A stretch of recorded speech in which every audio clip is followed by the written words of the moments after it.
I'm still called by many people an overnight success because they didn't read anything I did for the first decade of my career. So I didn't keep going for them or for anyone else. I kept going because I can't not. I just kept making books long after it made any financial sense to do so because I liked doing it. And I didn't, I stopped anticipating on any readers at all. I just made books. And I made a lot. And I worked with friends and I honed my craft. I would say if you can do something else other than comics, if you're not already actively producing pages and writing scripts every day because it's just all you can do, you know, I kind of fall on the side of being a bummer, and I say fuck off, because don't waste your time. It's a rough industry. And if you don't eat it and live it and sleep it and fuck it, then it'll fuck you. That would be my sage advice. From the Journal of Adam Ositis. Everyone has haughty ideas until they face the dark choice themselves, when everything is on the line. Then they all turn to the lifeline of compromise. They do the thing they swore they'd never do. They turn into one of us. Zeb came to the conclusion that most of life's problems could be solved by isolating oneself from that which challenged this principle. What he overlooked is that isolation just creates a new set of problems. Garrels loved isolation as well. He promoted it. He'd secluded the tribes of Zal, cut off lines of communication to other tribes, other points of view, allowing each tribe to become overly self-confident and certain that their ways were right, that there is no other opinion worth considering. So, you hide all you want, but the fires of the world will come, and when they do, you will ask yourself, what if I'd gone to help put that fire out before it grew to such an unimaginable size? Garrels was not the problem with the world. We were. And when I look back on those days, one thing is irrefutable. Our world had lost its mind. I attribute the War of Whispers, from my current vantage point at least, to too many years of peace, too few memories of the ravages of war. There had been too much prosperity for too long. War was inevitable. People need a long period of suffering to nudge them to accept one another. To see the price of a peaceful, tranquil life for all begins with tolerating different points of view. We'd all become entrenched in pious ideology, inflexible, unquestioning, and capable of considering any position other than our own. Everything boiled down to them or us, and they were always wrong. Simply a foreign enemy to detest. Our primitive savagery weaponized against us. We needed the blood as a reminder. Zeb taught me there's black and white and nothing else, but when everything in between is gone, all that remains are extremes. These words from a fictional comic book fantasy land sink into me as I sit alone on my couch with a freshly brewed hot cup of coffee one morning. As I read them, I can't help but think of being a young man in his 20s living on planet Earth in 21st century America, a nation that at times can feel like it's one bad day from Civil War or Armageddon. Yet, it's never just one bad day.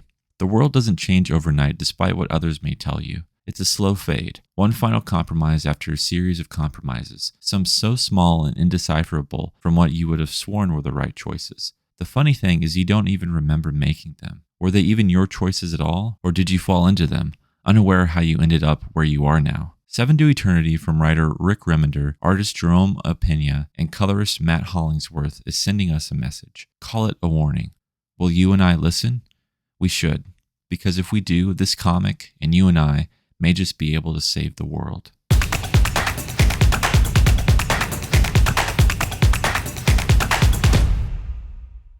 Before we get to the video, please subscribe to this channel and please give this video a like if you enjoy this content. And please go back the Fabled offering on Kickstarter right now. We have a little under 3 weeks left before the campaign ends, and I would love your support. If you're a fan of books like Seven to Eternity, you're going to love the Fabled offering. This series was a huge inspiration for my own book, so please go and check it out on Kickstarter right now. Like I said, we have a little under 3 weeks left, so please go support it. Everywhere you look, the conversation around the state of the comic book industry and comics has become more about politics than the comic books themselves. I can hardly remember the last time I had a meaningful conversation about comics at length without someone steering it into a direction I'd rather not participate in. Social media, Although an extremely beneficial tool for comic book creators to connect with fans and overall PR and marketing, rewards controversy, drama, and hot takes. Everyone is so eager to make a statement to be seen. And the thing is, I get it. Comics are a competitive scene to be in, and it pays to be provocative. Meanwhile, the heart and soul of why we're in this industry in the first place, or if you're like me trying to break into it, is neglected. You know, comics. Remember comics? Weren't we supposed to be making those? What you think would be and should be the unifying common denominator that is comic books has been left behind. Instead, it's become about the beef of the week, who you voted for, what you believe, how you identify, and what you had for dinner last night or what your favorite color is. Okay, I made those last two examples up. I'm not upset, and while social media isn't real life per se, and its users may only represent a small portion of the whole pie, it's real enough that it can affect your mental health and business, which are very real things. So no, I'm not upset, but I am afraid. I'm afraid you won't talk to me because I don't fit in a box. I'm afraid that I will never belong here because I don't have anything provocative to say. I'm afraid that as the years go by, making good quality comics won't be the goal anymore. I hear there are heroes and villains on both sides of any debate. Hate as well. But there's also fear on both sides, and a lot of it. We must remember that. We must remember what empathy means and what it requires of us. Human beings are tribal by nature, but the one tribe we all belong to at the end of the day is humanity. You're me, and I'm you, and I have 3 words for us. 7 to eternity. 7 to eternity. A comic book that single-handedly brought me to my knees so I could be honest with myself about a lot of personal issues, including my place in this world, and therefore in the world of comics. 7 to Eternity, the only comic in I don't know how long that brought tears to my eyes. Enough of them that I had to wipe them away so I could clearly read the word balloons and before they made the physical pages damp. 7 to Eternity, the story that convinced me not to be afraid anymore. Because if a comic like it can release in this day and age of constant tension, trepidation, and division in the comic book industry, there is hope. And isn't hope just another word for the potential of tomorrow? I don't care if it's naive of me. I believe in building upwards, not tearing things down. I'll tell you why, and maybe it'll calm your fears too. 7 to Eternity's central character is Adam Ositis. Adam is a father, a son, a husband, and a brother who only wants to do what's right, what's best for his family. I'll avoid spoilers, but trust me when I say Adam's character arc will turn your insides out by the end of this 17-issue series.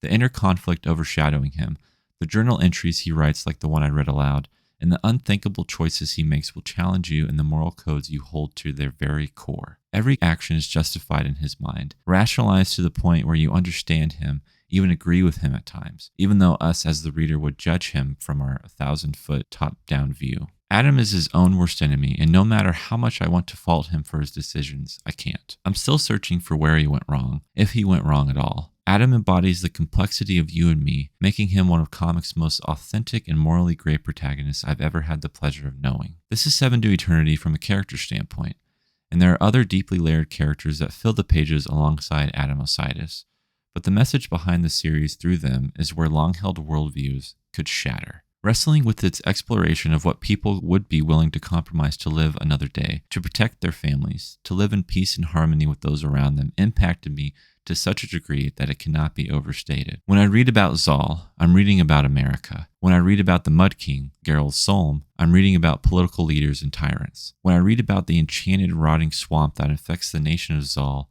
and its inhabitants throughout the series, I'm reading about the widespread poisonous infection of polarization, ignorance, tribalism, and the lack of empathy. And as I said earlier, when I read about Adam, I'm reading about you and me and all of our unknown motivations, histories, scars, dreams, and desires. I'd bet my money Rick Remender intended to create these direct analogies of this fictional world to our very real one. Doing so in a moral fable, a parable you could call it, such as this, is so much more digestible and compelling than some post, plea, video, or sermon in this space. If he can point the finger, or give the finger to whoever he likes, art has accomplished one of its most liberating and revolutionary tasks of reflection and introspection.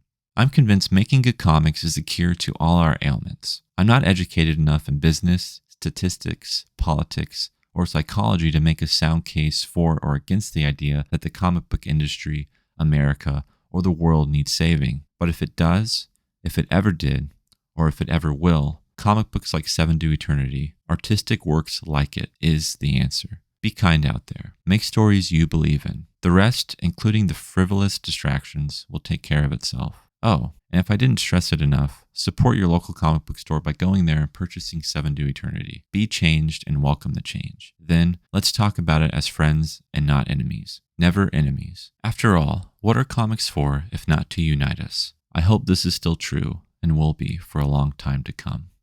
If you could change anything about the contemporary comic book industry, what would it be and why? My God, I don't think that one thing would do it. Obviously, there's a lot of systemic stuff that we need to change. I think if I had to boil it down to one thing,